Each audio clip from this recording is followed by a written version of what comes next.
Hey bookwormies, welcome back to my channel. We are here for another video because we are here for the official March wrap up.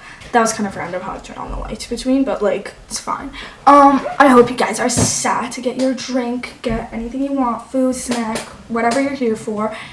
If you're a crocheter, then great. Bring your crochet project because we are here to talk, okay? And also I have my crochet project here, but I'm not gonna crochet while I'm talking to you guys because first of all I'm not a great multitasker when it comes to talking to you guys and staying on topic and crocheting something, and especially with this like kind of complicated pattern and like that I have to like think about more, so I'm just not gonna do it because I'm crocheting currently a like a flower sweater thingy, and I'm like on the second panel, but I can't do it. I cannot do that while talking. That just ain't not happening. Anyways, so in the month of March I read 14 books. I feel like that's a pretty good amount, and I'm already like something's wrong with my mouth. During this point of time, which is literally at the start of April, I have gotten till 50 books. Like I've read already 50 books since the start of 2025, which I feel like is a really good amount. So it leads me to believe that my goal of 130 books will be pretty easy to complete. I might honestly stay every year at 130 because like I feel like that's a good number. It's like between like it's not too hard of an accomplishment to make, but it's fun and it's good. Like it still challenges me, but it's not like a oh my god I have like 200 books to read, because I still have like my own life and I have a lot of hobbies. A lot that have been in hiatus for a while. Anyways, so March. We started March with some tears. Not some, a lot of tears when I read 1,000 Broken Pieces. Now, oh wait, really? I rated it a 5-star. I did not know that because I feel like I cried and sobbed so much, but I don't think of it enough to count it as a love 5 stars. Like I need a 5-star that I'll think about constantly. Like last one I've had like that was Onyx Storm. That's a while back for me. Like that's in the end of January, and I need a new series to obsess over, because technically Onyx Storm is part of the Empyrean series, which I've been obsessing for since the start of 2024. So I need a new one. Actually, yeah, I haven't had a new series to truly obsess over since Boys of Tommen. If it's like a new series you're talking about, Boys of Tommen. That was the last one, and that was a while back. Okay, anyways, so I read 1,000 Broken Pieces. Now, I don't know if you guys know, but there's like been drama there. I think it's been like a while back, because I actually saw it like a few days after I finished it, 1,000 Broken Pieces, but there's like this thing going on with like Tilly Cole, I think that's the name of the author of this, and like I don't support that, but I did enjoy this book. I don't know, it's hard to support authors, like to like their books, I don't know why, but it gives me this vibe like if like they did something and it's not really good, but then it doesn't have to do with this book. I don't know. Anyways, so I read 1,000 Broken Pieces. I really enjoyed it. This was a sob fest. So as maybe you guys like this is like a kind of part of a duology, and the first one was 1,000 Broken Hearts or something like that. 1,000 Boy Kisses. There we go. And that one was good, but I didn't really cry. It was like an okay book. And then I read 1,000 Broken Pieces and I was sobbing. I tell you, if I had a photo during those moments when I was reading the book, you just see ugly crying here, just like full on ugly crying, because that's how I felt during the book. I was like literally, I was going crazy. I was all over the place. I felt like I was going crazy reading it, but I loved it. You know, I loved it. What can I say? Anyways, next I read Rebel Witch, which concluded the duology of Heartless Hunter. I'm pretty sure, because that's kind of conclusive. Now, did I love Heartless Hunter? Yeah, I did. Heartless Hunter was one of my favorite books, but it wasn't like it was a 5-star, but it wasn't like those 6-star reads. Whatever. Anyways, but Rebel Witch was like it was not as good. I felt like they were like I just wasn't as invested in the story, maybe because like I don't know. I have read a few books since then, but I don't feel like that's a reason for why this time Rebel Witch wasn't as good as Heartless Hunter, but it was still good. I enjoyed it. I give it like a 4.5, though honestly I'm leaning towards a 4 stars because I don't think about it anymore, but it was a good read while it lasted. It's that kind of vibe that it's giving. It wasn't perfectly there, but it was a good book. Like I wouldn't change anything about it, but I wouldn't necessarily reread it if I had the chance. That kind of vibe. Anyways, next I read Normal People, which was part of a video that I made quite a while back. I've already posted it, so if you guys want, you can watch it, which is where my family chooses what I read. Anyways, so Normal People. I rated this 3.5 stars. this is a lit fic, and I don't know, the book started nice, but then afterwards, towards the middle, I just stopped caring about the story. I didn't really feel close to it. Towards the end, it kind of brought me back, but then there was this timeline where I was just like, I don't really care, because I just felt like there wasn't much going on. Like, I know it kind of seemed to me like how people say like with romances, how they just have no plot, they're just like pure vibes. This was kind of that, but then there wasn't much vibes to go off on, so there wasn't much to it. But yeah, so there was that, and it was okay, but I feel like I needed to read it to see what was the lore with the author that made this, Sally Rooney, because I've been hearing a lot about her the past few months, and since she's had like quite a few new releases in 2024 and I think also in 2025, I was like, I have to see what the lore is behind her, because I learned quite a bit about her and how she like doesn't use quotation mark, which is a bit weird to me, but like do you. That's how it works. But I enjoyed the book, but I wouldn't exactly go necessarily and be like, this is amazing, you have to read this. No. Anyways, next I read Glass Sword, which was the second book to after Red Queen. There we go. Because I was like thinking like, what book? Anyways, so this book, if I had to describe this book in 2 words, I'd have the perfect ones. Filler book. That's what it was. It was a filler. It just didn't do much for me. It was just there. It was there as a pathway between book 1 and book 3. Probably book 3 would be amazing. I have it in my TBR cart. It's ready to go. It's called King's Cage. But yeah, this was literally a bridge between the first and the third book, just waiting. It was just there chilling. Glass Sword was just there vibing, and then it was just bringing in to connect the first and the third book. This just didn't have a lot to it. I didn't really care too much about it. It was just there. It took me a while to read, I will not lie. Well, not that much, but still, I just felt like I was like swimming in there forever with that book. I was like, when am I getting out of here? Because I just honestly didn't care about the story. I honestly did not care. I was just reading it and I was like, guys, is this series just gonna continue getting worse and worse? But then I like searched it up, and then everybody was like, yeah, like this Glass Sword is a filler book, but then King's Cage gets much better. Then the 4th book is like one of the favorites. So I have to see what the lore behind that is, because I love being in the know.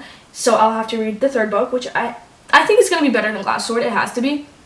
And then we'll see how that goes. But Glass Sword was okay. I give it 2.5 stars. Nothing good, nothing amazing. A filler book. That's all it was. Next, I read The God of the Woods, mystery thriller.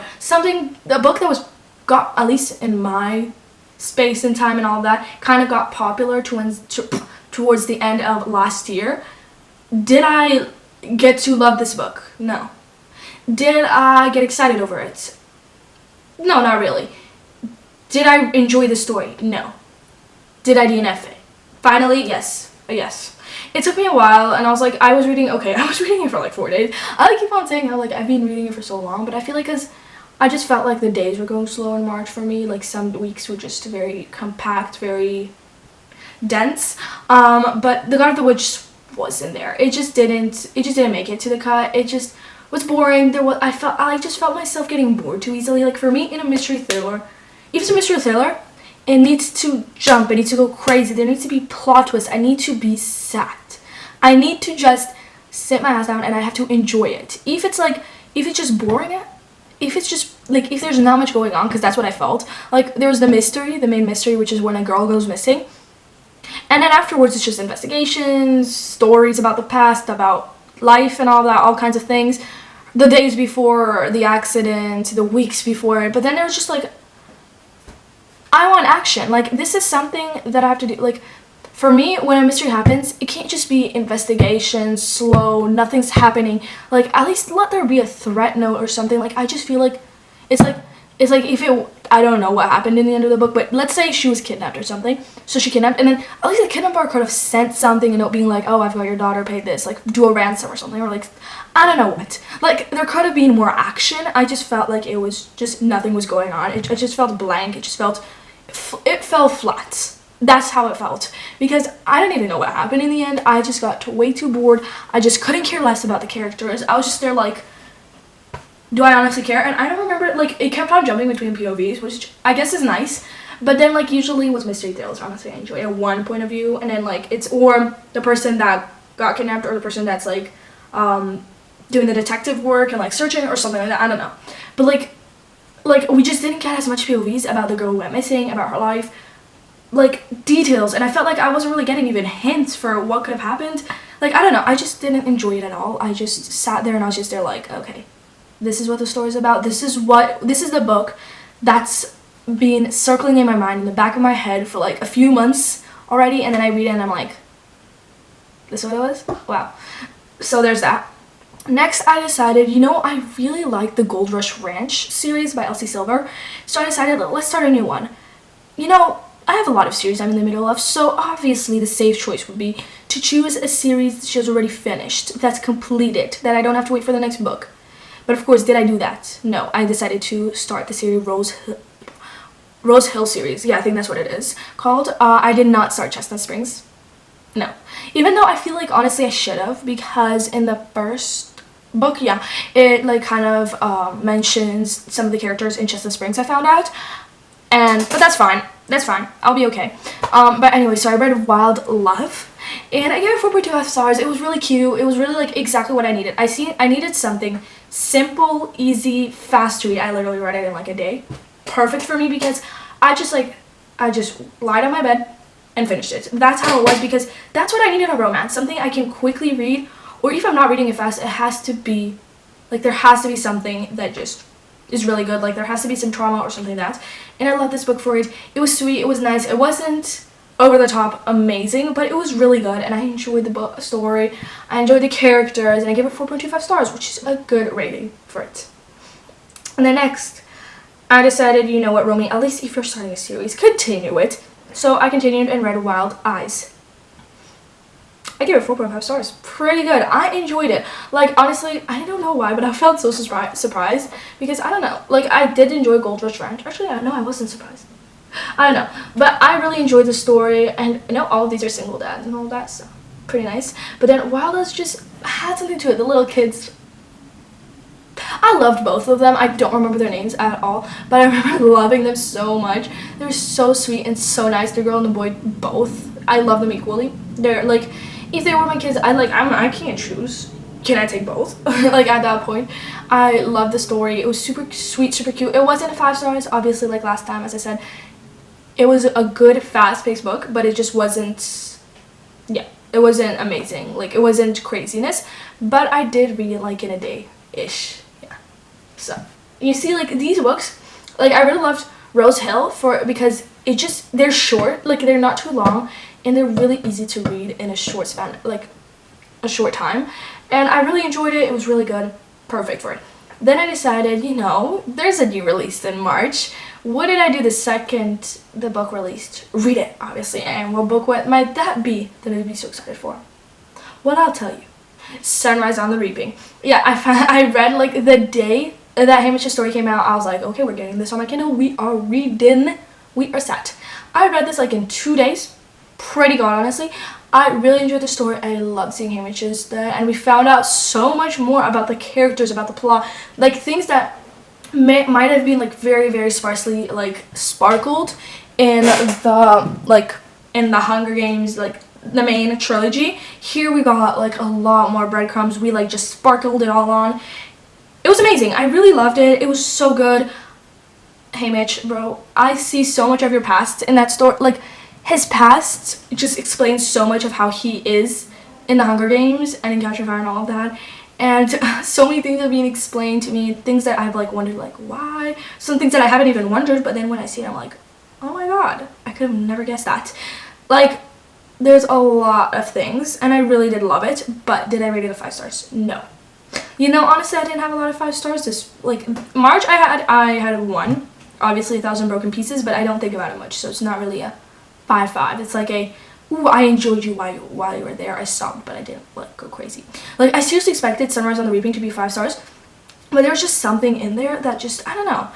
Maybe I grew out of my Hunger Games phase, which I really hope not, because Hunger Games, though I did read it like in my teenage years, like 2 years ago, I still don't feel like it's a very prominent book in my childhood. Like, I feel like Percy Jackson is like the biggest one that I know, like, in my childhood, that I just continued reading that series. But like, still, I really enjoyed Sunrise on the Reaping. Did expect, I don't know, I feel like I wouldn't change a single thing about that story, but it just didn't make the cut. It just didn't survive the 5-star cut, though I wish it did. I really wish it did. Next, I read From Blood and Ash because I decided, I want to find a new fantasy series that I will love, that I can just carry with my heart, because, like, every book so far, like, the 5 stars that I have are, like, fantasies that are just, like, gripping the hell out of it, except for Boys of Tommen, obviously, and, like, a few others that I've, like, really loved, but they're not obviously my faves. So I was like, I don't know why, but I have a feeling that From Blood and Ash could easily be a 5 stars. It could be my new hyperfixation. I read it. 3.25 stars. It was kind of slow. The main character, I didn't love her. She was okay, and it was okay. I hate to say this in fantasy books because this is an important part of it. For a fantasy to be enjoyable, it needs to usually, at least in my case, it needs to be high stakes, and it needs to surprise me at least once. This book, I felt like it was predictable. I like knew since the start one of the things that we find out towards the end of the story, and I was like, we weren't supposed to know that. We weren't supposed to know that until then. And I'm like, oh, oopsie, because I was like, oh my god, I really thought that this was something that everybody knew. Like, I don't know, I just felt like I knew since the start a lot of things that just happened later on in the story. Like, I enjoyed the story, but it just wasn't there for me. It was okay, and that's all it was. Next, I read Gone Girl, which I actually recently finished. Okay. Because I started it literally, I was reading it for like 2 weeks. Yeah, I know. But anyways, when I mean finished, I mean I DNF'd it. Gone Girl just didn't make the cut. It didn't make it. It just, I've noticed now, every single thriller I've read this month, okay, 2 thriller books that I've read this month, have not made the cut. They didn't survive. I just read them and I was like, this is not interesting at all. Like, why? I'm not interested in the story. Because same thing, honestly, with The God of the Woods. Gone Girl didn't have a lot of action. I just didn't really care about the story.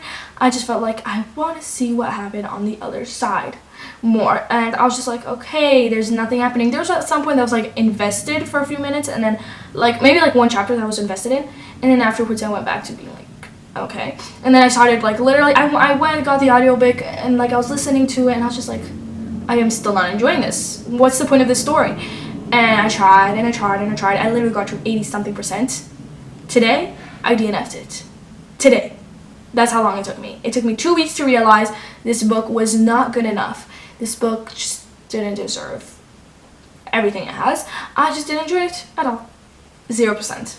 I knew that if I finished it, it would be a 1 star. So why put myself through it? Why? Anyways, next I decided, okay, let's read something short, quick, and easy. Actually, I haven't rated it yet, even. Oh my god, I don't know what to rate it. Things I don't feel for it enough. I'm just not gonna rate it. Anyways, next I decided quick and snappy is the way to go because I need something short to read. Something that just, no brain power, easy peasy. So I read the second book in the Scott Pilgrim series, which is like kind of like a comic series, I don't know. And it's Scott Pilgrim versus the World. This was interesting. I just read it like in an hour. It was very short. It was exactly what I needed. I don't really have any feelings towards it. I don't have any emotions, no thoughts or anything like that, but it was okay as it lasted. It was exactly what I needed in the moment because I just needed something short after books that I anticipated so much from From Blood and Ash. I was like, okay, I want something short. I want something snappy because I was also when I was in the middle of Gone Girl when I started. So I was like, okay, I'm getting kind of bored of Gone Girl, so I like quickly went and read Scott Pilgrim vs. the World just to like, have something there reading. So there's that.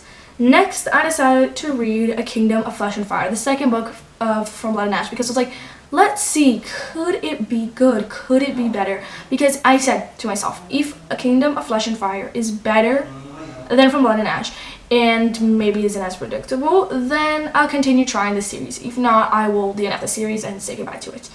Am I going to be continuing From Blood and Ash? Yes, I will. Yes, I will. And I think there's only like one more book left to get released, and then I can and that's it. It's a complete series, so that's perfect for me.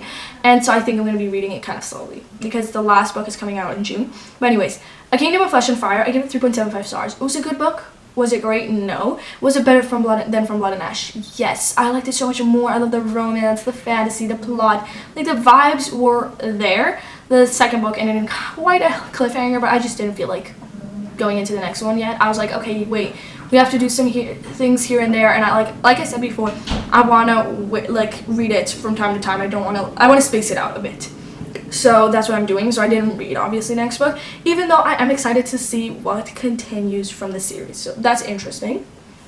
Next, I decided to look again through the series that I've started, because since I've started From Blood and Ash, I have another series in there just dangling. So I was like, okay, let's find something that maybe I have like one book left from, because I do have a few of those. I'm embarrassed to say, but I do have a few of those like that, but that's totally okay. And I found one that was just perfect for me, because I remember reading The Cheat Sheets by Sarah Adams like 2 months ago, I think, probably somewhere there. And I really enjoyed it. But then I also had the second book, the rule book, to read, and I decided to read it. And Sarah Adams knows exactly how to make a short and sweet romance. It wasn't heavy, it was light and fluffy. Like, that's what I want sometimes from a romance. Sometimes I want dark and heavy, but at that point in time, I just wanted something light and fluffy, something I could laugh at and be like, oh my god, this is so cute. But it's not my favorite, but I love it. And that's what rulebook gave me. The rulebook gave me exactly what I wanted. I knew it was not going to be a 5 stars. I knew it wasn't going to be my new hyperfixation, but I just enjoyed it. It was just, I was there for the pure vibes and fluffiness of the story, and that was perfect for me. I loved it. I enjoyed it. 4.5 stars. And I got through another series, so that made me super happy, because every time I like cross out a series I'm in the middle of, it just brings such joy to me. Such joy. So that was amazing. And now we are on to the last book that I read in the month of March, which was also cool, like kind of a new release. Not one of my most anticipated releases, obviously, but still kind of anticipated. Like, I still was like, ooh, I'll read it when it comes out. Maybe a few days after, maybe a week after, but I'll still read it, obviously, at some point. And that was Summer in the City by Alex Astor. Now, I did read, like, the reason for why I even read this book was because I read the Light Lark series, what's currently out of it, by her. So, like, Light Lark, something else, and Nightbane. I forgot the second book name. And, like, I was like, okay, that was an enjoyable book, and, like, the romance was, like, pretty good. And I was like, and Summer in the City is, like, one of her, like, her first, like, her debut romance. Okay, debut romance specifically, not fantasy. And I enjoyed this book. It wasn't obviously one of my favorite. There are times when I saw, like, the female main character, and I was like, they're like, girl, we already know it, just do something about it. Like, it was so obvious the attraction they had to each other, and at some point I was like, okay, girl, just get to him, or somebody else will take him, bro. At that point, like, that's how I felt about the story. I was like, okay, you're cool, but I don't really care enough. Just do it, bro. Just get together with him, or just don't. Like, those are 2 choices. And also, I found out my microphone, that's amazing. When did it stop? I'm just interested to see. Oh yeah, that is quite a happiness. So if there's an audio change, I'm really sorry about that, guys. But yeah, anyways, so Summer in the City was enjoyable, just not my favorite. It was good, could have been great. But I honestly, like, I didn't want to expect too much, because it is a good romance, but it's not amazing. I don't know. My brain is all over, as I told you guys at the start of the video. I'm just not thinking clearly at all. But anyways, I've since started a new book and all that for April, which I'll talk about more in a specific video, and also obviously in the April wrap-ups. So stay tuned for both of those and for everything in between. And I hope you guys enjoyed today's video. I hope you found some new recs. If you guys have any recommendations for me, and I know that April is the month where all the new releases are coming out, so comment down below all of your anticipated releases, what you're excited for, and tell me, guys, if you think I should continue From Blood and Ash. It will get better, because I'd love to know that. Anyways, I hope you guys enjoyed today's video, and I guess I'll see you guys next time. Bye bye.